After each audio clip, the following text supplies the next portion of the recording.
देश नीति, केवल सच्ची और पक्की खबरें। देश नीति में दर्शकों आपका स्वागत है। मैं हूं आपके साथ राशिद जहीर। एक हफ्ते से डेढ़ हफ्ते से बराबर एक तमाशा चल रहा है। मैंने पिछले एपिसोड में जिक्र किया कि आपके सामने सस्पेंस अब्बास मस्तान की फिल्म की तरह यह बताया जा रहा है कि देखो कौन सा मुख्यमंत्री हम किस वर्ग का देने जा रहे हैं। एक साहब कह रहे हैं भारतीय जनता पार्टी के नेता कि मध्य प्रदेश में ऐसी जो है घोषणा करने वाले हैं पूरा देश चौंक जाएगा। अरे हम नहीं चौंकेंगे भाई, उत्तर प्रदेश में रहते हैं हम लोग, हमारे काम और हैं। हमें 2 वक्त की 2 जून की रोटी का काम है। चलिए मैं आपको असल खबर की तरफ लेकर जाना चाहता हूँ। वाशिंगटन पोस्ट अमेरिका का अखबार, उसने बहुत बड़ा खुलासा किया है। जिस बात से आपको हटाया जाता है हम उस पर लाने की आपको कोशिश करते हैं ताकि आपको सूचना सही मिले। मैं आपको पूरी कटिंग दिखाऊंगा, पूरी पढ़कर सुनाऊंगा, लेकिन उससे पहले मैं आपको सार बता देता हूँ। अभी तो इन्हीं चक्करों में पड़े हुए हैं ना। चीन से क्या चल रहा है, देखिए चीन ने पूरे अंतर्राष्ट्रीय गिरोह वर्ग में एक अपनी पैड़ बना ली है। हम कहाँ हैं उसमें, उस ब्लॉक में हैं क्या? हम चीन के साथ हैं, हम मिडिल ईस्ट के साथ हैं, हम रशिया के साथ हैं। रशिया से जो ताल्लुक थे पहले वो भी अब कुछ कम है, वो भी उसी ब्लॉक में गया। पाकिस्तान इसके अंदर प्रमुखता से अपनी रोल अदा करता है, अफगानिस्तान, ईरान और पूरा मिडिल ईस्ट। हम कहाँ हैं? हम अमेरिका के साथ हैं क्या? नहीं। अमेरिका रोज़ाना एक न एक रिपोर्ट दे देता है। कभी वो धमकी दे देता है कि हमारी सोयल पर कोई काम मत कीजिएगा। एक आदमी पकड़ लिया, यहाँ का नौसिखिया किसी आदमी को पैसे दे गया था, आपको मालूम है वहाँ पर, और उसने जो पैसे दिए कि आप जो है वो पन्नू करके वो खालिस्तानी नेता है, उसको जो है कत्ल कर दीजिए। वो निकला अमेरिका का जासूस, उस पर अमेरिका ने पूरी बात की। वो आए भी था एफबी के यहाँ पर। अब नई खबर क्या है, वाशिंगटन पोस्ट ने छापा है दोस्तों कि भारत की तरफ से कुछ ऐसे लोग हैं जिन्होंने काम ये किया है कि वहाँ पर ऐसा एक अभियान चलाया है वहाँ के लोगों को मिलके कि अमेरिका प्रशासन, बाइडेन प्रशासन के खिलाफ वो काम है, उसको बदनाम करने का काम है। और बदनाम कुछ इस प्रकार से करना है कि नाम आए इस्लामी जमातों का, जो थोड़ी सी मैं कह सकता हूँ ISIS टाइप की जमातें, इस टाइप की जमातें, उनका नाम आए। लेकिन निकला कौन? निकले ये लोग, ऐसा उनका दावा है। तो मैं आपको वो बताना चाहता हूं जनाब अमन। आप देखिए, आपकी स्क्रीन पर खबर है, मैं खोल रहा हूं। ये छापा है वाशिंगटन पोस्ट ने। Covert Indian operation seeks the discredit Modi's critics in the US। क्या लिखा है इस रिपोर्ट में? इसमें लिखा है कि 2020 से एक ओपेक ऑर्गेनाइजेशन जो है, पूरा का पूरा ओपेक है, कॉलिंग इटसेल्फ, इसका नाम है disinfo info lab, has published the lengthy dossier, एक बहुत लंबा डॉक्यूमेंट उसने जो है पब्लिश किया है सोशल मीडिया पर, जिसमें क्लेम है कि reveal the personal relationship and funding sources behind the US based critics of Indian prime minister Narendra Modi. मतलब एक ऐसा डॉजियर दिया गया है, ऐसे कागजात का जो है पब्लिश किया गया है, जिसमें यह पता चलता है कि फंड किया जा रहा है और बाकायदा वहां पर एक ऑर्गेनाइजेशन बनाया जा रहा है। Disinfo info lab has combined fact based, मैं आपको सिर्फ हिंदी में बता देता हूं, आपकी स्क्रीन पर है।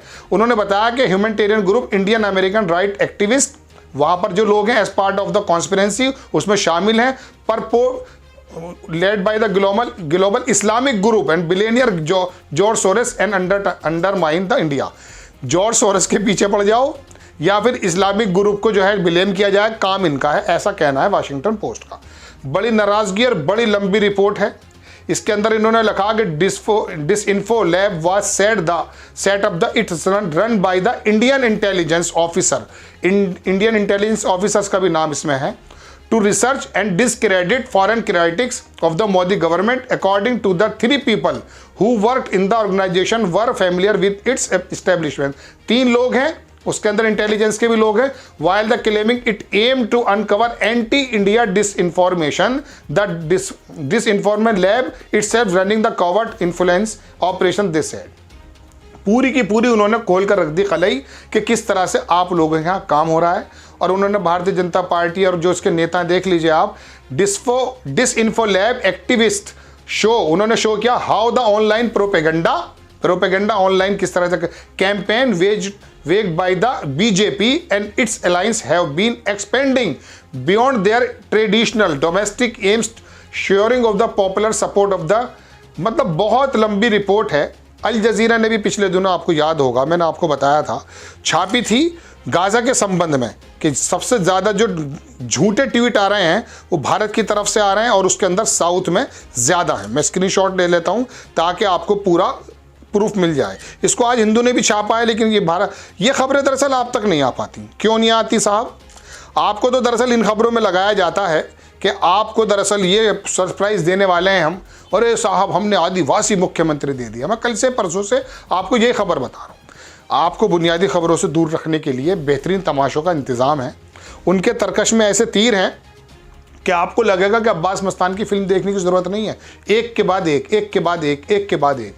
लेकिन होता क्या है, आप 370 ठीक है, आप मंदिर मस्जिद मंदिर का उद्घाटन ये तमाम चीज़ें आप कर रहे हैं, मुसलमान का आरक्षण ये तमाम चीज़ें कर रहे हैं, और जो इतने भी आपसे मिले जुले तत्व हैं, ऑर्गेनाइजेशन हैं, जितने भी ये संस्थान हैं, ये क्या कर रहे हैं, ये एक नफ़रतें पैदा कर रहे हैं। वहाँ पर मुल्ला को पीट दिया, वहाँ पर बुर्का खींच लिया, वहाँ पर नारे लगवा दिए, ये काम हो रहा है देश में। हम किस ब्लॉक में हैं, आपको उसकी चिंता करने की ज़रूरत है या नहीं। मैं आपको बहुत पहले बता चुका कि जब अफ़गानिस्तान का मसला कतर में हल हुआ अमेरिका से, तो उसमें ईरान और रशिया और चीन और पाकिस्तान शामिल हैं। हम शामिल थे क्या? हमारी कूटनीतिक एतबार से हालात ये हैं कि नेपाल हो या बर्मा, श्रीलंका हो या म्यांमार तो खैर बर्मा ही, तो ये तमाम जो देश हैं ये भी हमसे दूर जा रहे हैं। कोई कहता है सेना निकाल दो, कोई आंखें दिखाने लगता है।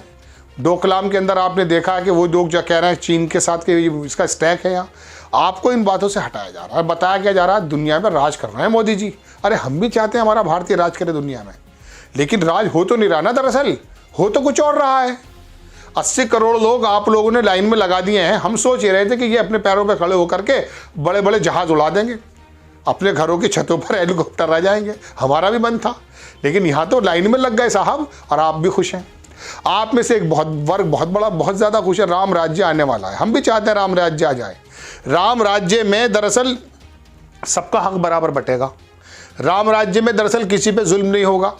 राम राज्य के अंदर राम की जितनी भी ट्रेडिशंस हैं, सिद्धांत हैं, जितनी भी हुक्म हैं, वो सब लागू होंगे। वो अच्छे हैं।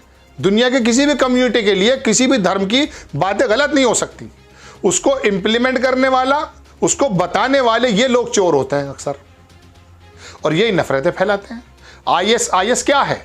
अमेरिका से पैदा हुआ एक संगठन, उसने आकर के पूरे इस्लाम को जो है बदनाम करने की कोशिश की। निकले कौन? आज तक नहीं पता। और फिर कहने का मतलब दर्शकों ये है कि ये तमाम जो खबरें हैं ना, ये आपके आनी इसलिए ज़रूरी है कि आप अगर अवेयर हो जाओगे तो भारत के निर्माण में आपका वोट भी जाएगा, आपकी कोशिशें भी जाएंगी, और आप जानेंगे कि किसने देश के लिए क्या किया है। फिर पंडित नेहरू को बदनाम करने का एक जो लंबा मामला चल रहा है, जो चले गए पंडित जी भी दुनिया से, आप ज़रा शांत हो जाओ। आज भी आप हमें पंडित जी के समय पे ले आते हैं। 10 साल में आपने क्या किया ये बताइए। आप ये बता दीजिए कि नोटबंदी से हमें ये फ़ायदा हुआ है। 5 फ़ायदे 3 फ़ायदे बता दीजिए। आपका फ़ायदा हुआ है नोटबंदी से? अगर आप अंधभक्त हैं तो बात अलग है, लेकिन नोटबंदी से 3 फ़ायदे 5 फ़ायदे बता नहीं सकते ये लोग। लेकिन इतना ज़रूर हुआ कि मनमोहन सिंह जैसा अर्थशास्त्री जो पूर्व प्रधानमंत्री थे, उन्होंने कहा कि रीढ़ की हड्डी पर वार है, ऐसा कहा था उन्होंने। और हुआ। जिस दिन से वो जो रात को आए थे ना नोटबंदी करने, उस दिन से लेकर आज तक भारत के हालात अर्थव्यवस्था के क्या है आप जानते हैं। लेकिन आपको खबरें कौन बताए? खबरें बताने का जिन पर जिम्मा था वो तो पत्तलकार और चाटुकार बन गए साहब। अब हम बताते हैं तो आप कहते हैं यार राशिद ज़हीर खबर बता रहा है, ये तो एंटी भाजपा ही बताएगा। अरे जब सरकार भाजपा की है तो भाई किसके बारे में बात करें? राहुल गांधी को जिम्मेदारी तो दो, फिर देखिए हम बताएंगे उनके कहाँ क्या क्या कमियाँ कर रहे हैं वो। अब राहुल गांधी की खबर हमने आपको पहले ही बताई थी कि बुनियादी बात उठाई है उन्होंने, और अब ये खबरें जो अमेरिका की तरफ से आ रही हैं, ये बताना आपको कि अमेरिका हमारा यार है, हमारा दोस्त है, और बराक ओबामा के हाथ पे तेज़ी से हाथ मार देने से कुछ नहीं होता।